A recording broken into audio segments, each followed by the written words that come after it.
Thank you for joining us for tonight's show.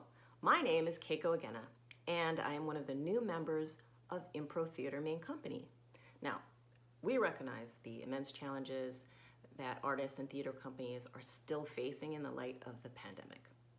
In our mission to spread joy, Impro has been active throughout the pandemic. In addition to our classes going online, we have presented over 350 live streamed shows for free. So I'm here, you guessed it, to ask for your support in our mission. Now, when you support Impro, you are helping us to offset those costs, to expand our programming, to strengthen our community, and to spread joy. And you're not only helping the performances, you're also helping the school, which is a vital, safe, welcoming place for artists of all levels and backgrounds. And we've made it very easy to make a donation. Just go to improtheater.com, click the donate button, or you can go to, you can text it from your phone, text Impro to 44321. That's 44321, text Impro. And we are a nonprofit organization, so it's completely tax deductible. Well, thank you very much for listening to this pitch and for making a donation. And please enjoy the show. Impro Theater and the cast and crew of this online performance would like to take this time to honor the indigenous peoples of the ancestral and unceded homelands we each inhabit, and to consider the legacy of colonization. In Los Angeles, we pay our respect to the Gabrielina Tongva peoples. Impro Theater supports the promotion of an anti-racist world, where we recognize diversity, equity, and inclusion as central to our values. We are listening, learning, and growing. We invite you to join us in taking action wherever we can to create a more just world. Hey, everybody. Thanks for joining us for Impro Talk. I'm Mike Rock. Today, part 2 of our conversation with Sonder. And when I say our, I mean my. So people love Sonder, and you will too. Let's hear some reviews. Highly recommend this improvised podcast. Is really fun and magical. If you want to be delighted, this is the podcast for that. I was captivated by the series. It left a big smile on my face. The episodes are so whimsical, and I love the premise. I'm a huge fan. Keep them coming. I highly recommend making this podcast part of your routine. If you enjoy listening to great improv, whimsical again. What a whimsical twist. Please welcome for part 2 of our conversation with the Sonder Ensemble, Sonder. Thank you, Mike. The check is in the mail. That joke was made last week, but I edited it out, I think. So, thank God. Yeah. Jeremy Hanna, Leanna Dindal, Susan Deming, Rick Stedman, Jeff Bowser. Thank you all for being here. I'm excited to continue the conversation with people who were here last week and to have the conversation with people who were not. Let's just get started by catching up, Susan and Jeremy and Leanna, with your individual origins of being an actor, being a storyteller, being a writer, that sort of thing, and that will segue us into your Sonder time. So who wants to go first? How about Jeremy? Okay, I was waiting for you to say. I started acting in elementary school because I was very quiet and shy. So my mom put me in theater, and now I won't shut up. I started doing improv because it was in high school. It was they wouldn't cast people in. Like you had to be a senior to get roles in plays. So doing improv in the improv club was a great way to start performing. Then I went into college, started working with Lisa Fredrickson, and started doing stuff with Comedy Sports. And right after college, started doing stuff with Impro, and have been doing it ever since. It's my favorite thing to do, and I like it, and it makes me happy. Are you a LA native, Jeremy? I am an LA native. I'm from Newbury Park, California. So you're you grew up. Did you grow up with sort of I think I've asked this in other Impro talks with people from Los Angeles. Did you grow up with do you think a different influence from the film and television industry being so huge here? Do you imagine? I think so. There was a lot of stuff like as a kid, I was always watching, like my favorite movie was The Mask, and I would watch it 5 times a week. And I was like, that's who I'm going to be, Green. And I really wanted to be that, and realizing over time, oh, that's not who I am. That's someone else doing something. I should do what I do. But the big thing for me that I was like, oh, I could totally do this was watching Whose Line Is It Anyway, where it's like, oh, they're making it up. That's the fun part. That's the part that I love doing, and getting to just play with people that I enjoy playing with, making my cousins play improv games with me in a hot tub. That sounded so much worse than it actually was. Gross. Very tight-knit family. Can you cut that part out? I mean, They I'm just were gonna all make the request. green too. They were all green. I could, my Jeff, God. but I don't think I'm going to. Turned into a Sonder episode for sure. Yeah. Jeremy, was I assume because of the ubiquity of comedy sports in Los Angeles and in high schools, was your high school experience a comedy sports high school experience, or was it just improv in drama class? My school didn't have comedy sports. I went to the comedy sports summer camp my sophomore year of high school. And then we tried to get a team started, couldn't get it done. Then after I graduated, that's when my school started having a team. Cool. So it was influential, but it wasn't the main focus of it for me in high school. And have you done much in the way of scripted plays or musicals or anything like that along the way, or has that not been your thing? I did a lot of Shakespeare in college. There was a Shakespeare festival coming out of it. I've been doing musical theater since I was 12, I think, just trying to do as much stuff as possible. So I did do a lot of that stuff, but I'm awful at memorization, and I would often not be off book until like the day before we opened. So improv was another way of having to avoid my least favorite part of theater, which is memorizing scripts. Leanna, what about you? I mean, I know we've talked about this before, but just for the sake of this particular episode. Sure. Yeah, I kind of like Jeremy. I did plays and things when I was a kid, and I danced too all through my childhood. And because I was interested in acting, I was thinking that improv would be a good skill, and I took it in college and actually really didn't like it. But then because I think that class was less storytelling and more like who can say funny stuff. As those kind of classes can be. And then I did Second City, and was really intrigued when I saw Twilight Zone that Impro did, and then I was like, oh, it's like actually stories, not just like people being like ha ha.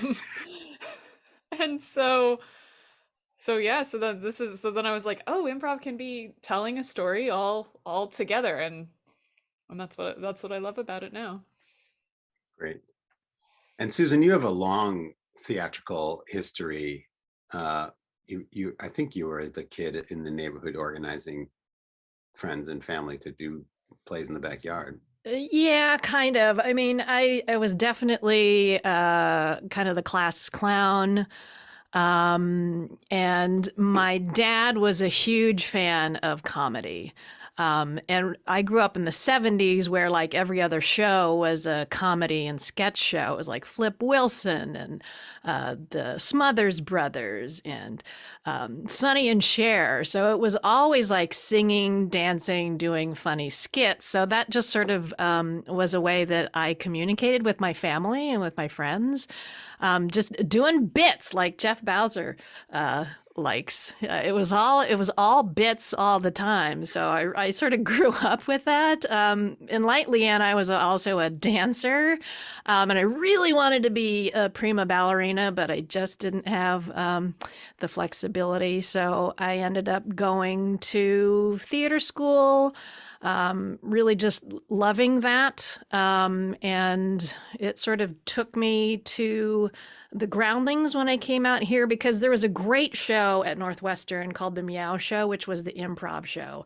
And I was in awe of those people. I thought there's no way on earth I could ever do what they do.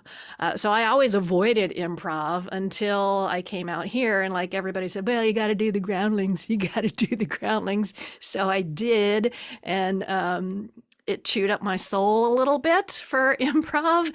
And then I came to Impro and I really loved it because, like Leanna, it was like, oh, it's story, and it's not like, here's my Chanel character. Not that there's anything wrong with that, but like that was sort of limiting. And if you weren't picked by the claw to be one of those special people, it was just sort of like, hit the road. So I came over as an improv refugee to Impro, and I've been here ever since. Picked by the claw. Oh my gosh. Fantastic. We'll take you and the rest of you. Also a Sonder episode right there. Yeah. That's it. Yeah. So we talked last, and we talked in part one. I say last week because that's when we recorded it, but for listeners, it could be anytime. About the Saunders' sort of overall or general influence or something. But let's go around the horn with just things that you liked as a kid in terms of like TV shows, movies, books that you could conceivably say were influential in how you approach what Sonder is. Anything that you think like, oh yeah, even if it's sort of reverse engineering and saying like, oh yeah, that probably. Jeremy? I love pro wrestling a lot. And one of the things that I love about it is it's not always, but it's always like good guy versus bad guy. They come out and say, hey, this is what's happening. This is what I want. And they do it with making big, bold choices and often going out like, this is either going to be incredible or it's going to be awful. And we're going to see how it goes. And to me, looking back now, I'm really like, oh, that's entirely what Sonder, what improv is to me, is we're going to go out there, we're going to make a big choice. I'm going to see if it works out. Everyone's going to support me no matter what. And then we're going to see if it turns into something fantastical. Like, I think like going in with the bird episode, Rick and I jumping in entirely and just being like, no, we're a couple who are going to be birds. This is obviously what it's going to be. And it felt so genuinely sweet the whole time. I think because the two of us were entirely committed to being a couple of birds. I was picturing a parrot. Spoiler alert! I was picturing a parrot sitting like on the back of an ostrich, and how that would look to the bird public. It's like because I was like, yeah, those words are different kinds of birds. But then I got a little more into it, and I was like, no, wait a minute. One of those things is like a gigantic dinosaur style thing, and one of those things is a lot smaller. So it's just, I don't know. Yeah, that's a great one.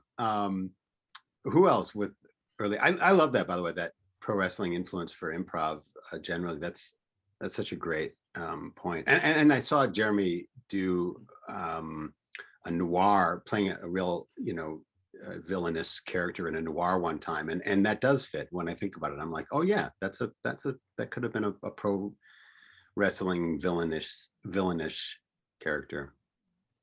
Who else with some early influences? Jeff? I grew up watching Twilight Zone and being an enormous fan of Twilight Zone and old, like Leave It to Beaver, things like that, watching those reruns.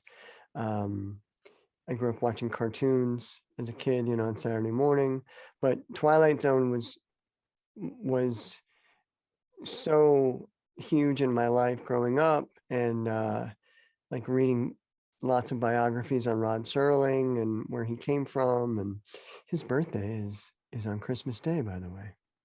Fun fact. And now getting my daughter into Twilight Zone, and showing her my favorite episodes and that sort of thing. So I would say that was probably my biggest influence for me wanting desperately to do Saunders is kind of coming from that background. Yes, Twilight Zone looms very large in that respect. Yeah, for sure. Anyone else? I love the X-Files. Like, I watch the X-Files so much. And I feel like it is an influence in a way, although I know this was said last week, but in Sonder, it's just this is the reality, and the weird thing is the reality. Whereas X-Files, it's obviously not, because otherwise you wouldn't have investigators checking it out. But I do feel like there's a connection, and me really liking that genre made me excited to do Sonder.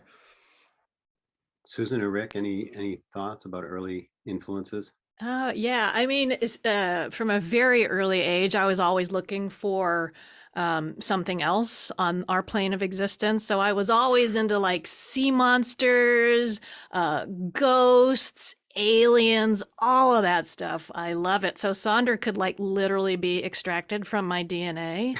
I love all of this stuff. Like even as an adult, like now it's sort of my brain quest, my curiosity cabinet is open to like dark matter and parallel universes and just like weird stuff.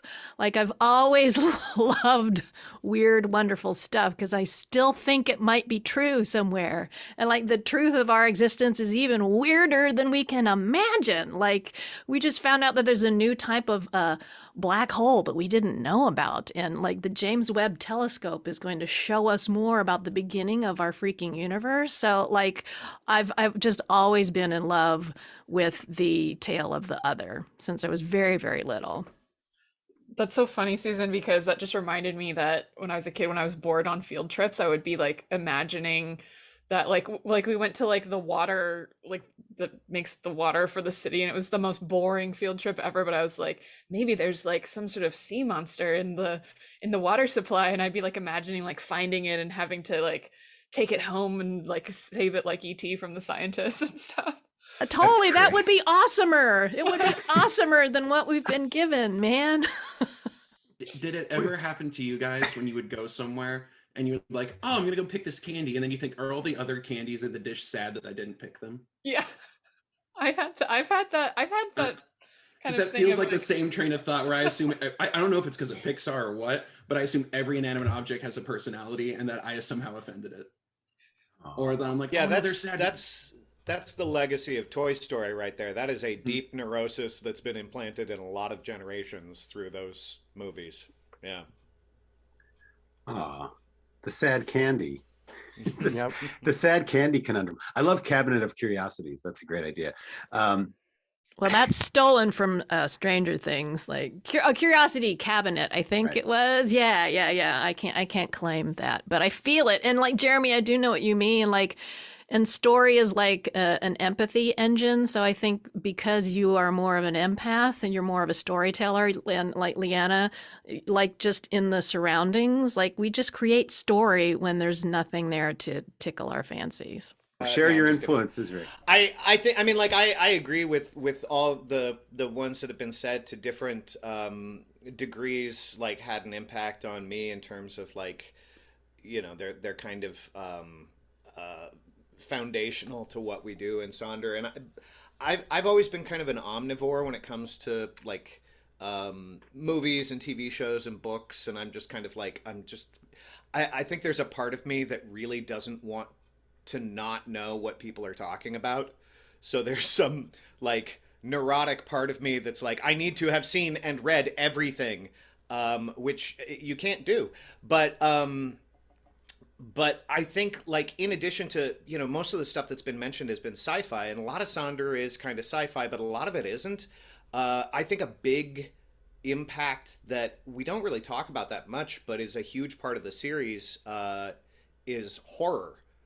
There's a bunch of horror stuff, even in like kind of sillier episodes. There will be aspects of horror kind of lurking there, and then some. You know, one of my favorite episodes that we did was the sci-fi episode that takes place in I think it's a space station or a spaceship, and time is being like eaten. I can't even remember the specifics of this, but I really liked it because it was a real like sci-fi horror story, and it was genuinely scary to be in.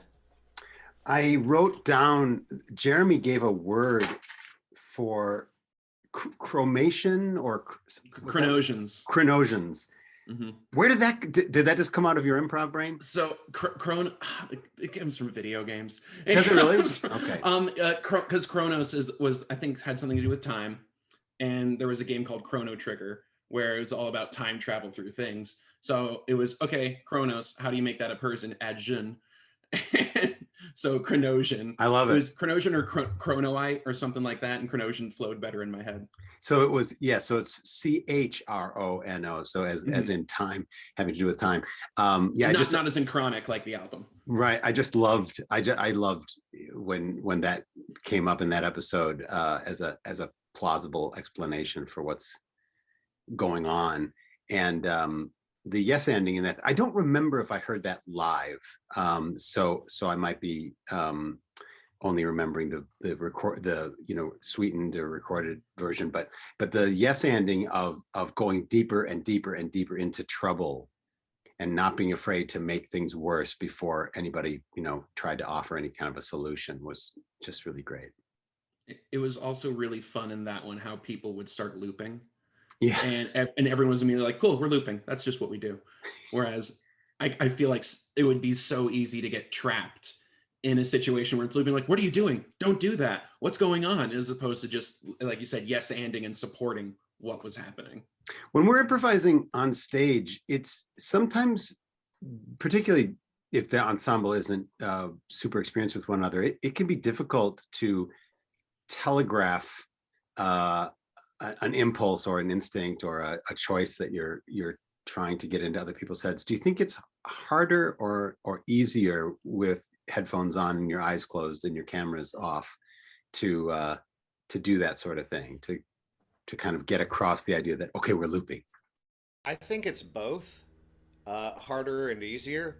I think it's like on its face, definitely harder. And because of that, we have really rehearsed making big, clear offers. We especially like in the creation of the thing, as we were sort of discovering it, we ran into a lot of problems with, I was trying to say that this, and it turned out like a lot of these offers were mostly in our heads, and we were expecting the rest of our cast to be telepathic, and like that kind of kept happening. So Kelly Holda Bashar, our director, kept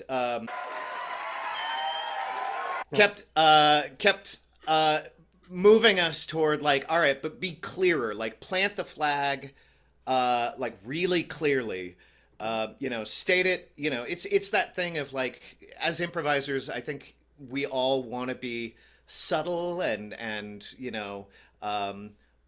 artful with offers, and the problem with that is like most of the time nobody knows that you're making an offer at all. So because it's harder, it became easier because we got really, really clear. That's great. I hope you edit that, Mike. Oh man. I don't think I'm going to, but that's a great example of how narrative improv can present you with a problem, and being clear with your offers and bold can solve that communication issue. I also think that just doing Sonder has really just helped with those, like, strengthen those muscles, and even just being on Zoom has kind of strengthened different improv muscles, and we'd all rather be together in a room. But I guess a very small silver lining is that Sonder came out of this, and working improv in different ways has come out of this. Yeah, I've been excited to get back on stage to see how my work is going to have changed from having to plant those flags so overtly. Why don't we walk over here to the front window and that sort of thing, having to do that and seeing how that'll translate on stage. Yeah.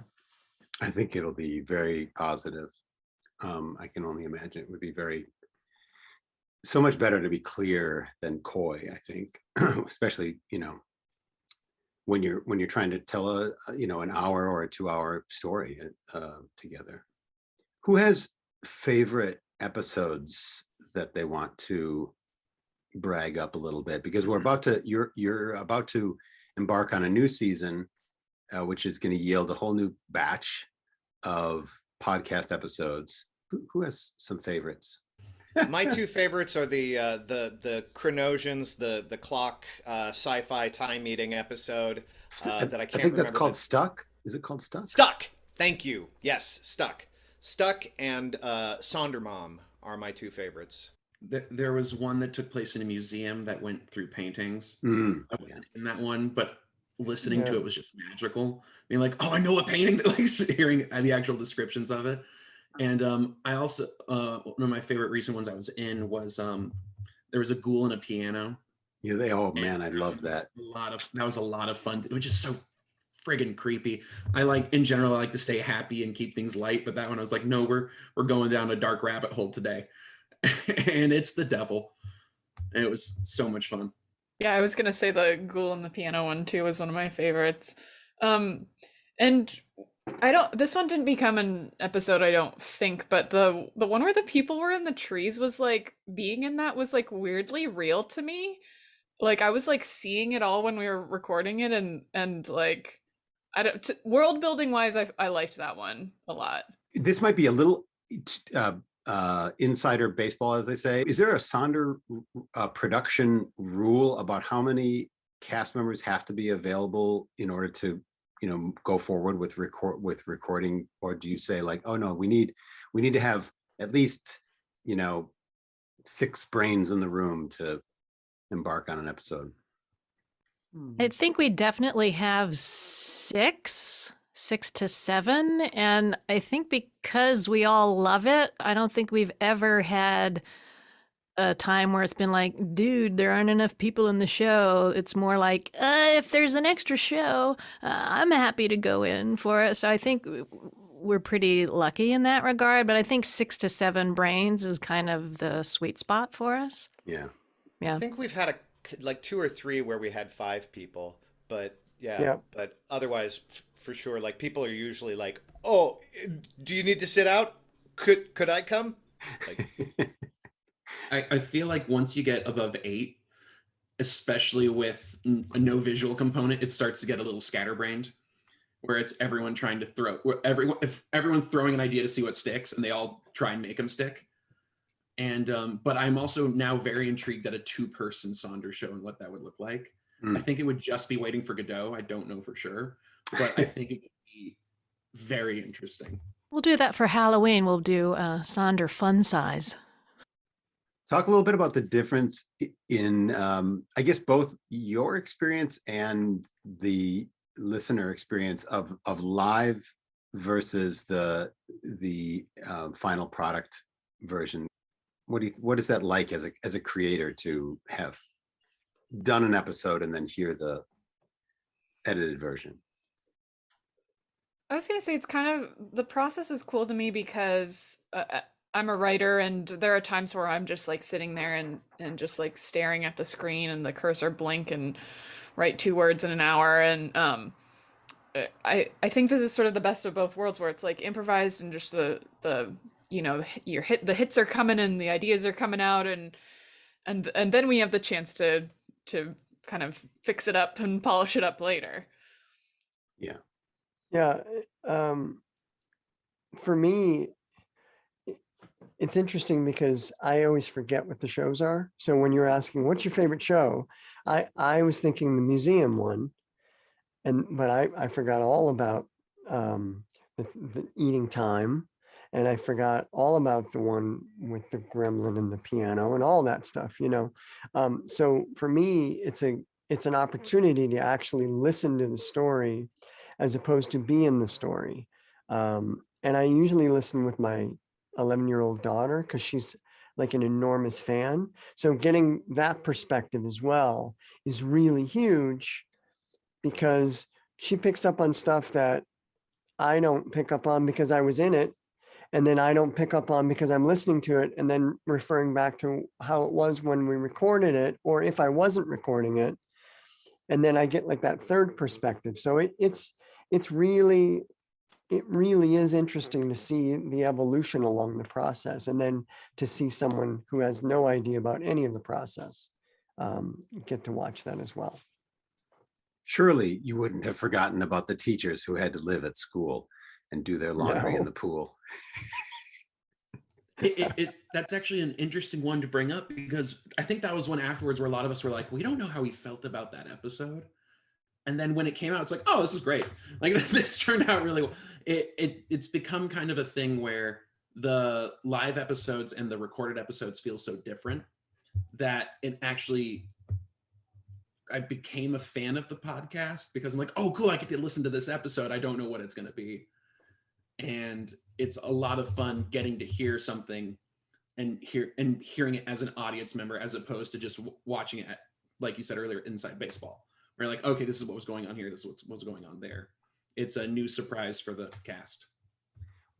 When you're listening, have any of you heard a moment and remembered something that happened sort of behind the scenes that, like somebody cracking up? Not really. I think because we're going live and for an audience, so it's still a show, so we don't really stop. I don't think. I can't think of a time in rehearsal where we may have done that. Probably not. Go ahead. No, go ahead, Rick. We had there was an episode where somebody lost internet while oh, that's right, it was Jeff. Yeah, what was and it worked. Like, you came back in and we worked around it. Actually, I think it happened multiple times. Yeah. Thanks, Rick. Yeah, we have bad internet. No, not thanks a not lot. with you. Yeah, not with you. I think it happened with other people. Can you cut that part out? Oh my God. Spectrum. No, So it did happen sensitive. with me for at least once. And in that case, somebody picked up my role. And I want to say it was Jeremy, but somebody started playing my role. So when I came back, somebody had written in the chat, I tried Jeremy's to you jump now, in, or whatever. Yeah. I tried to jump in as a totally different character who was, it was like the kids getting sucked under the bed or something. And I tried to jump as a character. They just labeled me your character. I'm like, cool, that's who I am now. Right. I am Jeff under the bed. Yes, that's what it was. Yes. Yeah. And it was really fun. There was another one where it was Rebecca or Gail was in I think I was in the scene with them, and whichever it was lost internet, and I was like in character going like, are you there? Where did you go? And it like became the thing was like this character just vanished. I don't remember any specifics, but in my memory it was great. And I think there was one time too where Rebecca Lohman, she came on and she sounded very tinny and robotic, and it just became, cool, you're a robot, this is what you are. And she's like, okay, I guess I'm a robot. I don't understand why you're saying that. We're like, no, you are a freaking robot. Actually, that happened to season 2. Do you remember that season 2? Where it was like, I thought you were playing like an old woman voice because it was like this, and then was it? Like, I wasn't trying to do that. It was like the internet. It was Zoom doing that. Oh, really? Oh, how funny. Yeah, it's great. Any happy accident, I think we have enough of a shorthand with each other that it just becomes an offer, and it's kind of delightful. Like, it's never like, oh crap, we lost Jeff. It's like, well, keep going. So that's been really fun to play with. Can you talk a little bit about the benefits and drawbacks of not having to be live in person on stage? Traffic. Like it's just nice to be able to be relaxed getting in there, and for me it's really focused me more on planting those flags and building out the world, I'd say, and connecting, because there's something very intimate about having a show while you're in the dark and all your castmates are on the other side of town, and now on the other side of the world. So it's kind of really made me dig deeper to try to connect with people. Yeah, Helen is in London now. Anyone else? I will say that when we first started this, I was pretty hostile to the idea. And I even said that in the first class. I said to Kelly, I'm like, I am not sure about this at all. It makes me uncomfortable because I think as an improviser, I tend to be very physical. And so much of what I rely on stage is physicality. And I was like, you guys, I'm really scared about this. I don't know how it's going to work. I don't understand how we create the environment, because so much of that is also what we do on stage. Like, we create the environment through object space work. And like, if we know we can actually physically feel if someone is going to come on, like their energy, we know that. So like, how do we get that energy? And in a time when we're like so far away from each other, that idea just really felt like kind of awful to me, to be honest. But through the rehearsal process, like Jeff is saying, like, it's like, okay, great. Now I'm going to really have an opportunity to exercise this other muscle, the quiet listening muscle. And a lot of the things that I've wanted to work on as an improviser have just happened. You know, I sort of, for me, it's like stop, drop, and roll. It's like too many offers. Like, so for me, I've always been, stop, drop, and roll. Like, what's happening? Get the lay of the land. And like, we really have to do that in Sonder. Whereas on stage, maybe like 6 or 7 people would tumble on with like, here, I'll fix it. Here, I'll fix it. Here's what I think is happening. Oh, no, this is what you think is happening. So for us, like, really, you just have to be like, ooh, go quiet. Figure out what it is, like ramp everything down. So it's now one of my favorite ways to improvise, which is like 180 degrees from where I started when we started to develop it. That's great. Stop, drop, and roll, of course, was the old PSA about what happened. What do you do if you are on fire? If you catch on fire in your PJs. It made me really scared about being like catching on fire very easily, and it still hasn't happened yet. I was going to say, you know, like one of the things that's interesting about you know, doing this from home, like there's the convenience, right, of like there's no traffic and no parking and all of that, and you know, you can literally you know, walk from your couch into your rehearsal or your show or whatever. But the flip side of that is that there are all sorts of distractions that aren't there when you're in a theater and you're working with your cast, you know, with your ensemble. That, like, you know, like sometimes your cat decides that he wants to have attention, and also he needs his claws trimmed really badly. But like there, you know, there's even just earlier in the process, like I had more stuff kind of behind my computer that was catching my eye too much, and I just had to move it because I was getting distracted, just, you know, by objects. So it's like this. It's a very odd challenge, and now I find when we often, when we're rehearsing, kind of split into 2 casts, and we'll have one cast do a story and the other cast listen, and then we'll sort of flip if that's, you know, if those are the numbers that we have for the rehearsal. And when I am in the group not currently performing, I find I can't just sit and listen. My attention is just too all over the place. So I'm usually like doing dishes or something while the other cast rehearses, because that's the only way that I can focus in. It like I've learned all sorts of things about my focus or lack thereof through this. One of the things I thought I would miss more was not having an audience, like because like we're all performers, we all pretty much get off on audience response to whatever we're doing, and knowing that that energy is there. But by eliminating that, we're no longer playing to them. We're no longer trying to do what we think is like, oh, this is going to get a reaction, or, oh, they liked that, I'm going to do more of that. It's become almost just pure focusing on the story and the improv itself, so that it's like getting almost a straight shot of caffeine, not like in a soda or in a drink. It's just like, no, this is purely going straight in, and that's going to do its job. And that improv drug. And the other thing that I love about it is it feels like a family Zoom call every time, for me at least. Where it doesn't feel like, okay, we're getting in, I'm doing this, I'm doing a class, I'm doing a rehearsal, I have to do this meeting thing. It's like, oh no, we're all together again. What are we going to do? We're going to do Sonder. It's going to be great, guys. And then we do the saddest thing imaginable. Storyline wise. One can't help but try to pick out influences. Do you think that that once you started doing Sonder, you started to feel influences of, like Jeff said, Twilight Zone, or like Leanna said, X-Files? Did you start to feel like, oh yeah, actually what we just did, that kind of had echoes of Black Mirror or something like that? There have Yes. definitely been, yes, there have definitely been times when all the genre stuff we've been doing, it's like, oh, we just started off with Chekhov. Like, we're just doing Chekhov.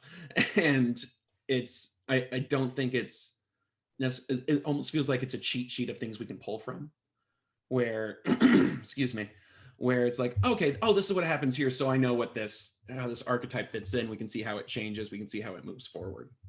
You mean other genres that you've improvised in kind of becomes a Right. cheat sheet? Exactly. There's a shared vocabulary there. Is there a character that someone else did that you were like, oh, I want to be that character, I want to do that character?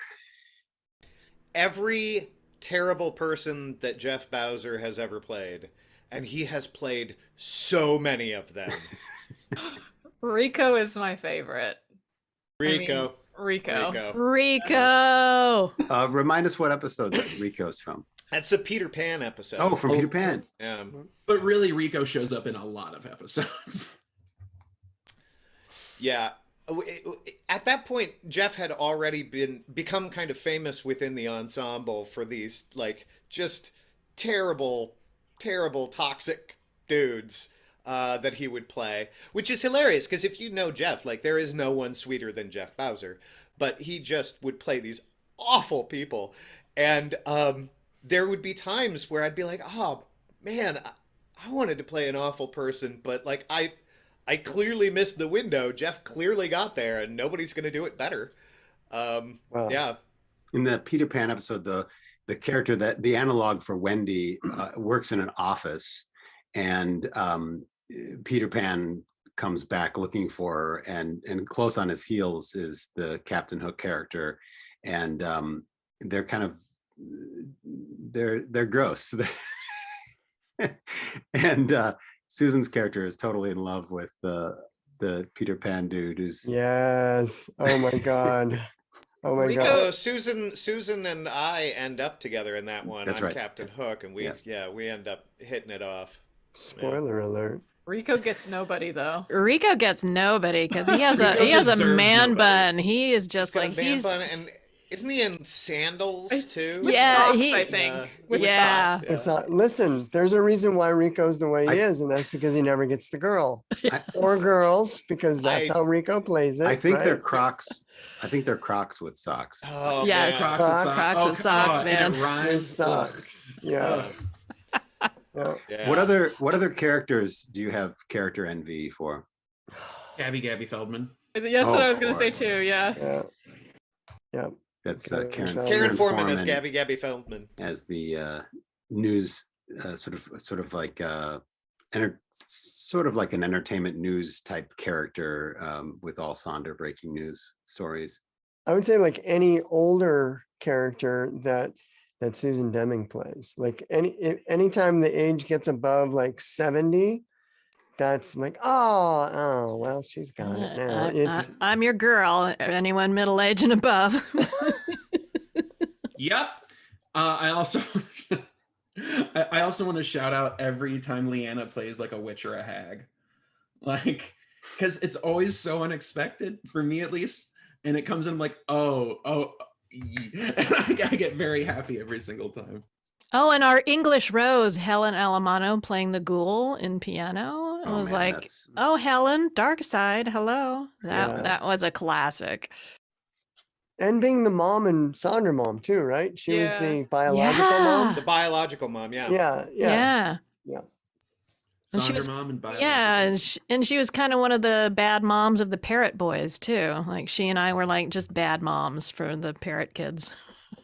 I gotta say, like, when we did the Peter Pan episode, there was a part of me that was like, oh, it would have been fun to be Peter. But, like, Eric Carthen, there is no, like, that's the perfect casting. And as the episode progressed, we got a couple of scenes in, and I just got this, like, oh, please, nobody take Hook. Oh, please, I want to be Hook. Oh, please. And then when I got to start a scene as Hook, I was like, yeah! And I was so enthusiastic playing Hook that I completely blew out the audio because I was just screaming in my apartment, and listened to the produced episode, and I was like, oh, okay, all right, lesson learned. Like, back off the mic. Yeah. Peter Pan is very, very close to my heart. One of the first theatrical experiences I had. I was one of the kids when I was Michael Darling when I was 8. So there's this thing that started happening after the podcast went live, where it was introduced that you might listen to the podcast while enjoying a Sonder cocktail. Where did that come from? Gail. Gail wanted an excuse to drink. Gail is the marketing department behind the Sonder cocktails. Yeah. Yeah. Yeah, and- Gail Brennan invents these, like, and yeah, like puts out the recipes. Susan, do you know more about like her process? The process was we were trying to come up with easy promotional tie-ins, and this was like the beginning of the pandemic where a lot of like craft gin distillers were like doing things where we'll send you a G&T in the mail, and like Dripply came along, so there's a whole bunch of like this alcohol by mail. So we thought, well, let's just make it easy for an advertiser to glom on to what we're doing by making it easy for them, because we already are pairing our episodes with a lovely drinky. And Gail just ran with it.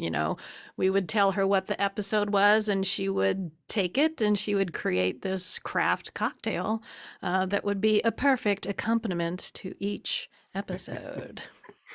And you follow Sonder on Instagram, and you'll see the cocktails as they come up. Has Sonder yielded, because of its accessibility maybe only, but has it yielded for you personally more attention from friends and family who may have rolled their eyes hearing you pitch yet another improv show that you were doing or play that you were in? Well, it is easier to, if someone has been asking about me doing improv, I can send them the podcast or a specific episode. That does make it a lot easier than somebody having to make a specific time to watch a show. It's also a lot easier pitching like 15 to 20 minute segments than being like, no, drive to LA, watch my hour-and-a-half show. You're going to enjoy it. Also, maybe I'll talk to you afterwards, or if not, I'll just be hanging out at a bar with my friends. Like, it's a lot easier to be like, share. There you go. Also, we have like the Sonder superfan is Jeff's daughter.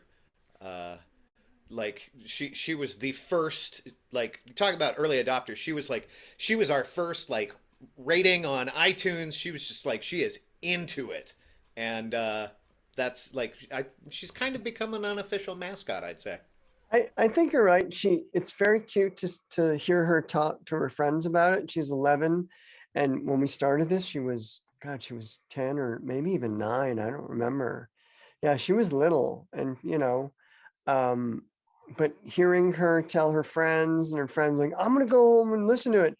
And then like maybe an episode comes out where something like, oh, maybe her friend shouldn't hear that episode. Like, it's okay for me because a lot of water under the dam during the pandemic and some other things that our family's been dealing with. Like, yeah, you know what? A couple of F-bombs, you'll be fine. No big deal. But maybe not for all kids. But that has been pretty fun watching that too. She is super pumped about this new season. And during Spooky Sonder, I had to sleep in her room, I think twice after hearing episodes. Daddy, that was kind of scary. I'm like, yeah, I know. Will you sleep? Yeah, okay, fine, whatever, Even though I was maybe in the episode, I'm like, I'm in it. I'm in the episode. Someone here. So yeah, that might happen during this next season too. Who knows? What does she say? Sorry. Oh no, go ahead. I was going to ask Jeff, what does she say, like, when she talks to her friends? Like, what does she say she likes about it, or? She says it's cool, right? And she says it's kind of creepy and weird. and then she'll mention Twilight Zone, and then they all look at her like she's got like a hand growing on her head, because what kid watches the original Twilight Zone when they're 11? But then she'll say, like, last week's episode, it was about Peter Pan, but it wasn't like the story of Peter Pan. It was like a different kind of Peter Pan. And this other episode where people lived in the closet, that was kind of scary, so maybe don't start with that one. And she loves to tell everybody that I'm a real jerk whenever I play somebody. So I'm like, and they're all like, "Oh, that's really nice to hear." Like, you have to listen, I guess. So basically, Jeff, you're the cool dad who's like, yeah, I'll let you watch Friday the 13th. Come on, we're gonna watch this together. No, can I tell you something? We had a friend that does not have kids babysit our kid and then one of her friends, and let them listen to like a really spooky podcast, and totally screwed my kid up. So no, I will not let anybody watch Friday the 13th when they're 11. No. All right, kids, it's time for Eraserhead. What I love is but it's kind of the perfect age, because even our suggestion comes from the mind of an 11 or 12-year-old. So it's kind of perfect that her age group is drawn to it. And Eric Carthen created a hashtag for us called 6 Seasons in a Movie. And I personally think that some of the stories we have already published would make wonderful graphic novels, because it really does sort of tap into, when you're 11 or 12, you're not a kid anymore. So you're right on the cusp of getting out and figuring out what is in the world. Things aren't magical. That probably Santa Claus doesn't exist, but you hope he does. So if you're like me at that age, you're like, well, I'm still going to look for ghosts and see monsters. And like all of us, we're still going to hope that this is true. So it's kind of perfect that Eiley is just like, oh, I want this, because it's sort of built for her. It comes out of where her mind is developmentally at that age. I love that. Yeah, there's a lot about like, Harry Potter and magic and like you said, ghosts, and still being open to that. So yeah, I excuse me, I would agree. I think in fact, we've talked about this a little bit, about maybe even marketing it a little bit more towards kids, or maybe softening some of the episodes. But I think as it is right now, I feel like for her age, especially for middle school too, I feel like it's a good fit. Yeah. It's a little bit of good, safe danger. Yeah. Yep. Except for your character in Colors. I'm not sure that that's good for her. Yeah. Well, she heard that one. She's like, Yeah. "Daddy, you played another bad guy." And I'm like, "That's right. Don't forget it." The initial prompt for a suggestion when Sonder is doing a live show is, what did you believe as a child that you now know is not true? Just to catch up the audience, there was an early reference to Spooky Sonder. That was a special small run of performances centered around Halloween. What did you believe as a child that you now know is not true? The one for me that I think we did a rehearsal with was, I thought, I grew up in Newbury Park. There's a bunch of mountains near us, like little small mountains, and I thought driving by in Ventura County that all of those used to be giants that have since like fallen asleep or died, and then everything grew around them. Wow, that is fantastic. I love it. Literally fantastic. We've used a lot of our own for rehearsals. So I'm trying to. I had one was that if you dig like an inch or two into the dirt, you would find fossils. Like there's just fossils, just waiting, just like right there for you. And also that like quicksand is like kind of all over the place. That was definitely a thing. Karen thought that too. I remember you bringing that up in a rehearsal and her saying, "Oh yeah, like during the late 70s, quicksand was everywhere." Yeah. Yeah. Yeah. Yeah, we did a rehearsal of one of mine too, which was, I was really scared of bears and thinking that bears could like come inside your house. Do you remember that? And I lived in the suburbs, so I don't know where this came from, but that bears were like a real big threat. Yeah. Yeah, we used this in a rehearsal too, but your hometown is always in danger of being overrun by motorcycle gangs. That it was a pretty good improvised episode. It just needed It really was. it was really close to like making a We just had way too much going on. I think if we took out one thing, and then we're like, then it would have been. Oh. What Yeah. was the suggestion that night soccer came from? Do you guys remember? Yeah, night soccer came from at night. When you play soccer at night, there are no rules, and we took. This was one of my favorite things that we ever did. Actually, that was the suggestion. When you play soccer at night, there are no rules, and we took that as like when you play soccer at night, there are no rules for society.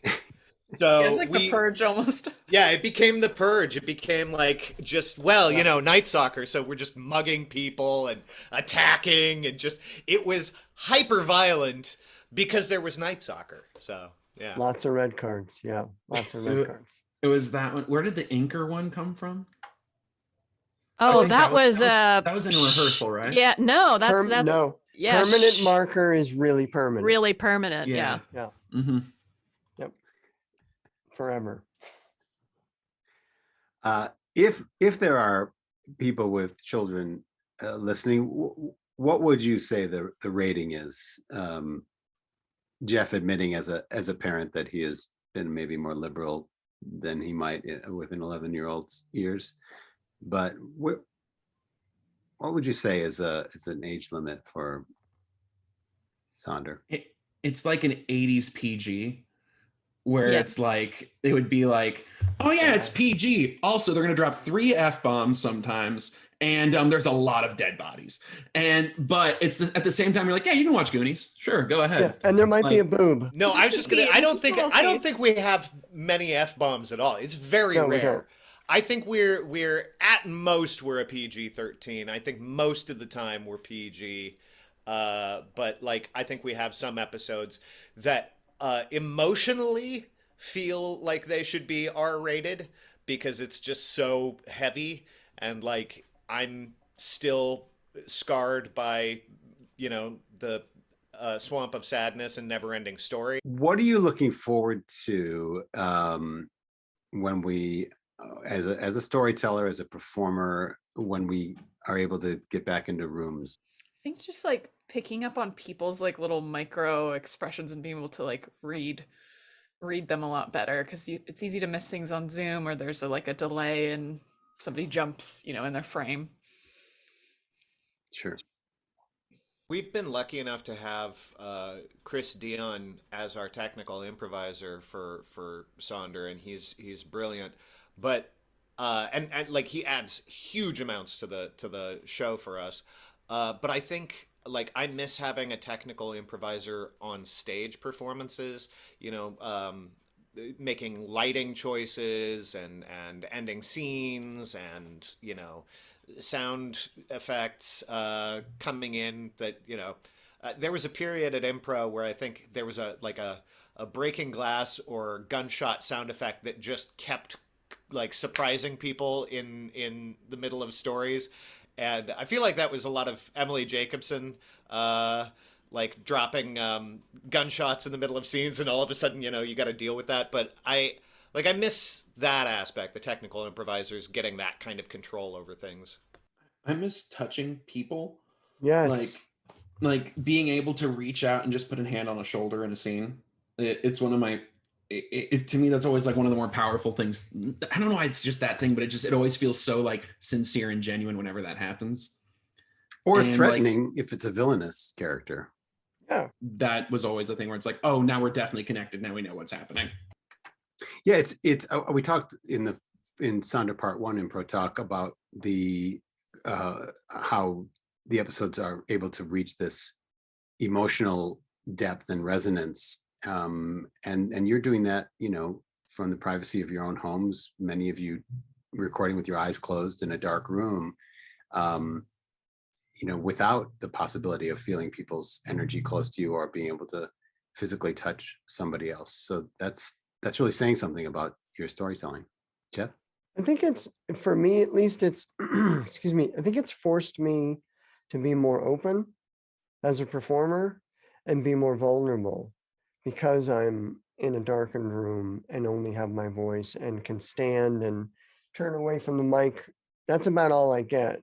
So I feel like it forces me to go a little deeper because I can't rely on just standing there and listening to somebody for impact.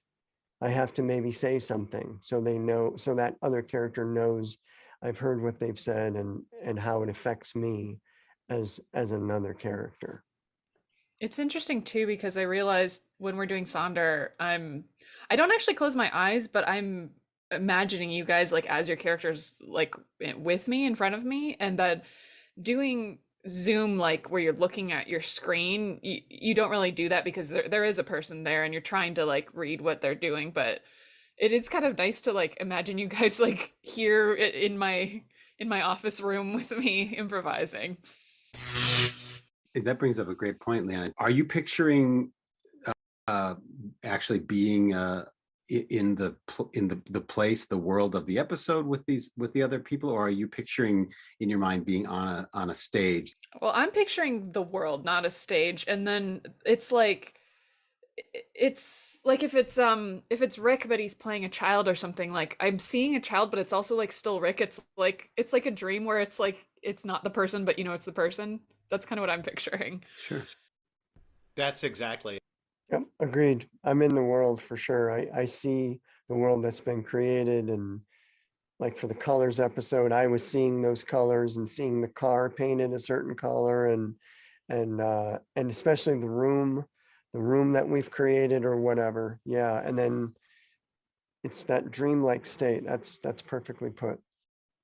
Yeah, it's like audio VR. It's the way we used to, we listened to radio and everybody had their own experience of the world that was being painted. So I definitely see the world, and it's like it's all in here, man. It's like it's really exciting. A big thing of it for me is like you're seeing the world is there. To me, that's like, okay, that's the backdrop. We have it all set. The big thing for me is just listening to how everyone is talking, not just the words that they're saying. But if I feel it coming out a certain way, then I'm like, okay, then I feel like this is how I would respond to this. And it becomes much more, I guess, emotionally direct, where it's not so much trying to build the world and visually make it look like something in my head, but being like, oh, okay, this is the emotions of this happening because this is just a regular thing to these people. So all these things are fantastical and crazy, but to them, it feels like they just went to a Baskin Robbins. The new season of Live Sonder is happening even as we speak. Opened last night at 8:00, and you can continue checking out live episodes of Sonder Fridays and Saturdays at 8:00, Saturdays and Sundays at noon, and that is continuing for the rest of the month of February, which is incredibly exciting, right here on the Impro Theater YouTube channel.